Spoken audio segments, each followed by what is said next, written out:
અમદાવાદના ચંડોળા તળાવ વિસ્તારમાં આજે પણ યથાવત રહેશે મેગા ડિમોલેશન. પ્રથમ દિવસે 2000થી વધુ ગેરકાયદે ઝૂંપડા કરાયા ધ્વસ્ત. 1 લાખ ચોરસ મીટર જગ્યા કરાઈ ખુલ્લી.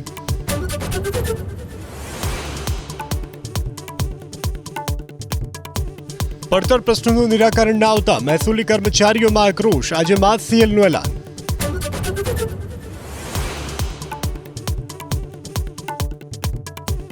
આતંકવાદને મળશે જડબાતોડ જવાબ. કાર્યવાહી માટે પ્રધાનમંત્રી મોદીએ સેનાને આપી ખુલ્લી છૂટ. હાઈ લેવલ બેઠકમાં બોલ્યા, સમય અને ટાર્ગેટ સેના કરે નક્કી.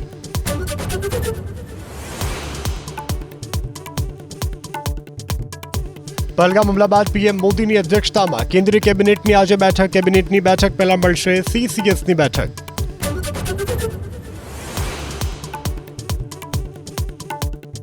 કડક સુરક્ષા વચ્ચે ઉત્તરાખંડમાં આજથી શરૂ થશે ચારધામ યાત્રા. ગંગોત્રીના કપાટ સવારે 10:30 વાગ્યે અને યમનોત્રીના કપાટ 11:55 વાગ્યે ખુલશે.